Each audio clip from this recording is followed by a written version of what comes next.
Hello, dear students. Good morning and Jai Swaminarayan. Very first, I would like to share one thing with you. તમારી સાથે એક વસ્તુ share કરીશ that today we are very first completing Unit 6 Read 2. આપણે Unit 6 Read 2 પૂરો કરવાના છે because Read 1 is little bit bigger one, થોડો મોટો છે lesson, so it needs 2 lectures. એને 2 લેક્ચર જોઈશે તો નેક્સ્ટ વીકમાં હું તમને યુનિટ 6 રીડ 1નું લેક્ચર મોકલાવીશ. So today a short read 2 we are going to complete, આપણે પૂરો કરવાના છે. Suspect identification that we all know. ID આપણી ઓળખ, અને suspect that is doubtful one. Students, as we all know, આપણે દરેક જણા એવું જાણીએ છીએ કે અત્યારે સૌથી ફેમસ પ્રોગ્રામ છે that is crime patrol. Savdhaan India કરતાં બી વધારે આપણે જોઈએ તો ક્રાઇમ પેટ્રોલ એ આપણને થોડો એલર્ટ કરતો પ્રોગ્રામ છે, આપણને સાવધ કરે છે. It makes us alert. This program makes us alert. તો આજનો જે આપણો લેસન છે એ કંઈક એવું જ છે કે how to identify the culprit it means the accused એટલે જે ગુનો કરનાર, રોંગ ડુઅર, ખોટું કરનાર વ્યક્તિ. તો આવી વ્યક્તિઓ જ્યારે છટકબારી કરે છે મોટા મોટા ક્રાઇમ કરીને, ત્યારે તેઓને કેવી રીતે પકડવા તેના વિશેની આપણને એક નાનકડી ઝલક in this lesson it is given. Today the technology is very wide. આજની ટેકનોલોજી આપણે કંઈ કહેવાની જરૂરત જ નથી. યુ ગાઈઝ નો વેલ, અમારા કરતાં વધારે તમને ખબર છે. તો એનો એક ભાગ છે, જેવી રીતે આપણે એક બેબી મેળવવા માટે 9 months માટે IVF જેવી રીતે બન્યું છે, એક જે પેરેન્ટ્સ હોય, કપલ હોય, અનેબલ હોય બાળકને નોર્મલી ચાઇલ્ડને કેરી કરવા માટે, તો એમાં જે IVF કરવામાં આવે છે તેવું જ એક DNA છે. આ DNA આપણે કોઈનામાં ઇમ્પ્લાય નથી કરી શકતા, એને ઇમ્પ્લિમેન્ટ નથી કરી શકતા, પણ એ દરેક વ્યક્તિની અંદર ઇન્ડિવિજ્યુઅલ આઈડેન્ટિફિકેશન ધરાવે છે. એ એક વ્યક્તિગત પોતાની ઓળખ આપે છે. DNA એ વ્યક્તિ દીઠ યુનિક હોય છે અને અલગ હોય છે. ઠીક છે, તો let's read the lesson. Whether you watch the detective serial in TV, you must have seen DNA samples being matched. આપણે કોઈ પણ એવી ડિટેક્ટિવ સિરિયલ જોઈએ તો આપણે જોઈએ છીએ કે ભાઈ એમાં DNA મેચ કરવામાં આવે છે. What is the full form of DNA? That is deoxyribonucleic acid. deoxyribonucleic acid. હવે આ જે ન્યુક્લિયર એસિડ છે એવું જ દરેક વ્યક્તિના શરીરમાં યુરિક એસિડ હોય છે. એસિડના બી ડિફરન્ટ સલ્ફરિક એસિડ હોય છે, એ શરીરની અંદર જ રહેલા હોય છે. જેમ જેમ આપણું ઘડપણ આવતું જાય છે તેવી રીતે આપણા શરીરમાં એસિડનું પ્રમાણ ઘટતું જાય છે. હવે આ એસિડનું પ્રમાણ ઘટે છે, હું DNAની વાત નથી કરતી, હું એસિડ જે નોર્મલી એસિડ છે એની વાત કરું છું, જે આપણા જોઇન્ટ્સમાં હોય છે. આપણા ઘૂંટણાના જે કેપ હોય છે તેમાં હોય છે. એ એસિડ, એ લિક્વિડ જ્યારે ઘટતું જાય છે ને ત્યારે આપણા શરીરમાં દુખાવા થાય છે, આપણને પેઇન થાય છે. એટલે ડૉક્ટર્સ આપણને કહે વધારે પાણી પીવો, કે ભાઈ ઓઇલ આપણે લગાવીએ કે અંદર ઓઇલ પચે અને એને ઓઇલ મળે અને એ પાછું વોક કરતું થાય. તો આવા બધા આપણે નુસ્ખાઓ કરીએ છીએ. તો આજના જમાનામાં DNA સેમ્પલ્સની આપણે સિરિયલ્સ જોઈએ છે, જેનું best example very first V discuss that is crime petrol. What is this DNA analysis? આ DNA એનાલિસિસ શું છે? એ પૃથક્કરણ જે કરવામાં આવે છે DNAનું, તે શું છે? What is this? Let's discuss.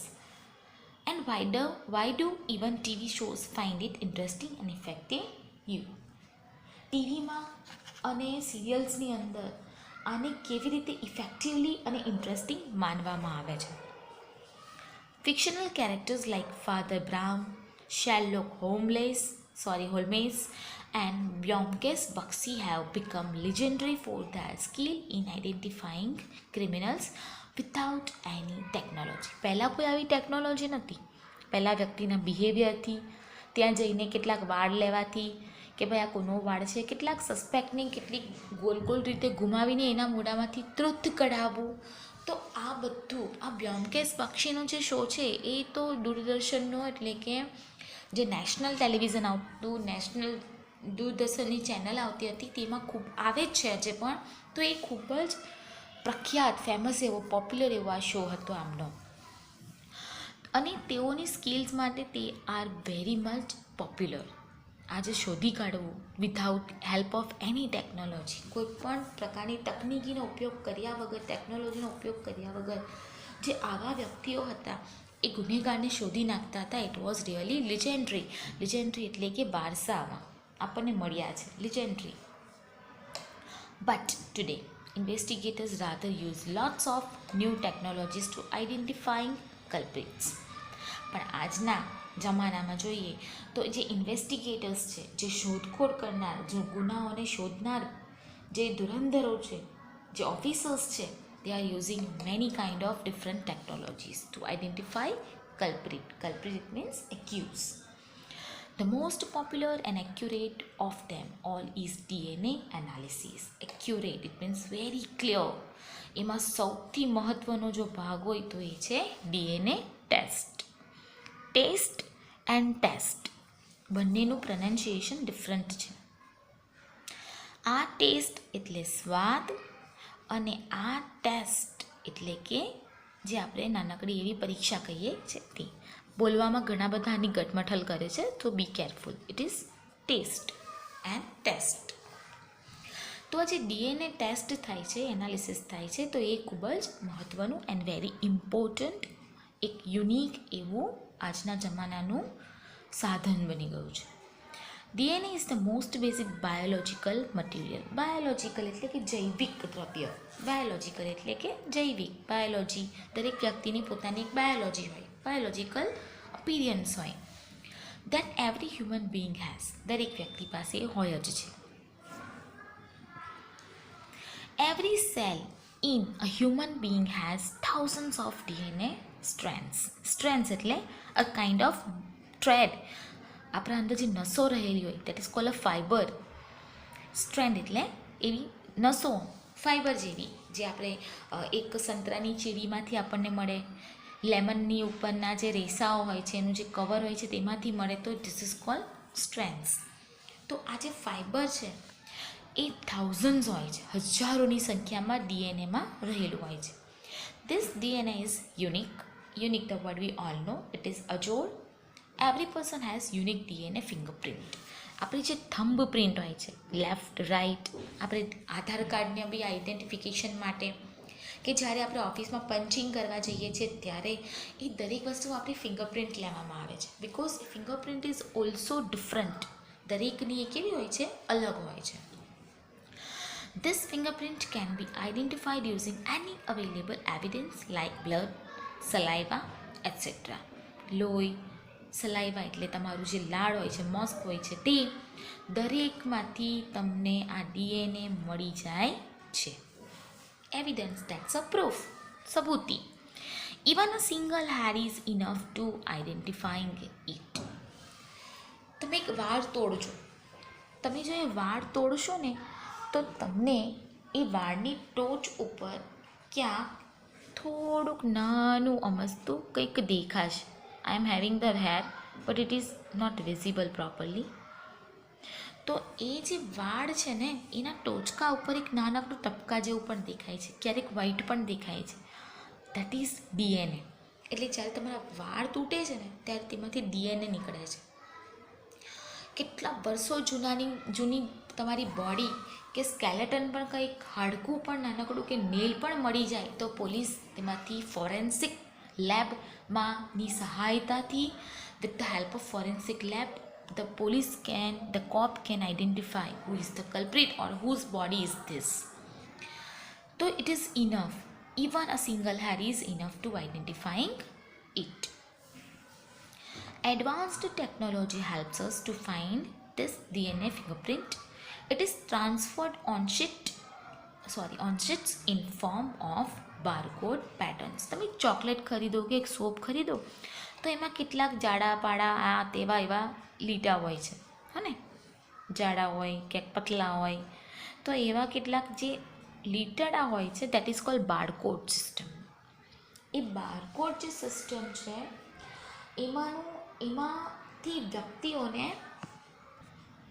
એમાંથી વ્યક્તિની એક પેટર્ન રજૂ કરવામાં આવે છે. એ બારકોડ જે સિસ્ટમ છે ને એ બારકોડ પેટર્ન છે, એની નીચે કેટલીક સિસ્ટમ મૂકેલી હોય છે. તો આ જ it is transferred on sheet in form of barcode patterns. કોને? DNA એન્ડ ફિગર પ્રિન્ટને. Police use this to match them to suspect. અનડુ જે ખોટું કરનાર રોંગ ડુઅર છે તેને શોધવા માટે DNAનો ઉપયોગ કરે છે. DNA can not be fact. એ ક્યારેય ખોટા હોતા નથી. Hence so it is the most scientific and effective instrument to use in identifying suspect.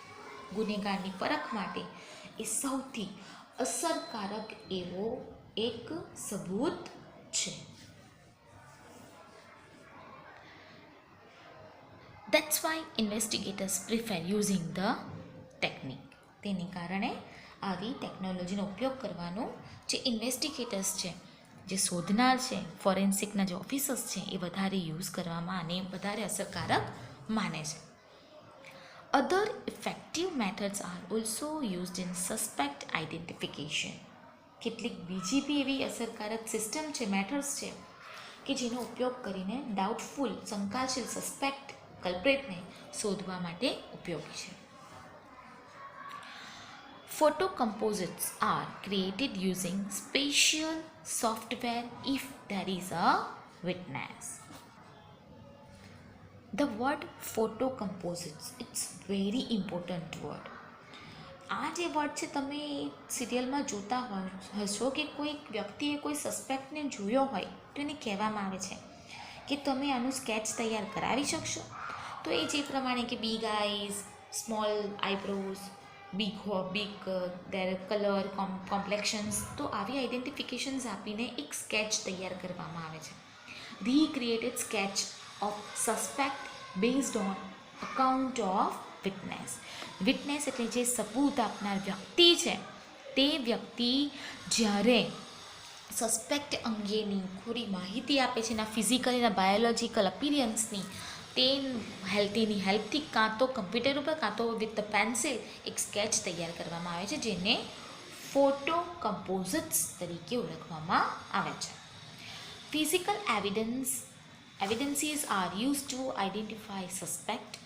Bite marks are also useful in identifying the culprits using their dental records. કોઈ કડી ગયું હોય, બચકા ભર્યા હોય, કેટલાક રેપ કેસ બનતા હોય તો એમાં નખના કે દાંતના જે નિશાન હોય છે તેનાથી પણ વ્યક્તિ who is the rapist one, who is the murderer, who is the culprit, તે પણ શોધી શકાય છે. કોનાથી? With help of bite marks and with the help of their dental, with the help of their nail marks.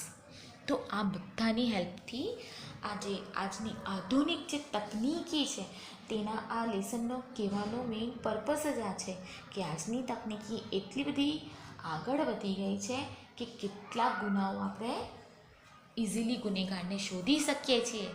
ગુનાઓ પણ વધતા ગયા છે, ગુનેગારને શોધવાની ટેકનિક્સ પણ વધતી ગઈ છે. In short form I can say that a person can Danny it. વ્યક્તિ એવું નકારી શકે કે ભાઈ મેં આ નથી કર્યું, આ ગુનો મેં નથી કર્યો, but the DNA analysis can never be wrong. જે DNA ટેસ્ટ કરવામાં આવે છે ક્યારેય ખોટું નથી હોતું. It is never fake and even the person can be doubted. આપણે વ્યક્તિ ઉપર એક ડાઉટ કરી શકીએ છીએ, but the report of DNA neither be doubted nor denied. નથી આપણે એને નકારી શકતા કે નથી આપણે એને એમ કહી શકતા કે આ શંકાશીલ છે. It is the final last proof કે yes, this is only the right thing. Okay friends, so today the lesson is completing here. Let's read the glossary. Strand means fiber, threats as we discussed, identify recognized evidence, that's proof, fake, false, khotu, culprits, wrongdoer, criminal, accuse, fictional, imagine, as in a story, legendary, famous, biological material, materials that our body is made of, suspect identification, system of finding the criminal. Photo composites recreate sketch of suspect based on descriptions by witness, DNA, samples from genes, that is deoxyribonucleic acid, the full form of DNA. Okay friends, so here the discussion of glossary, and the homework I will send you the later on, whatever the homework that will give you later on with the video. Okay, bye bye everyone, see you.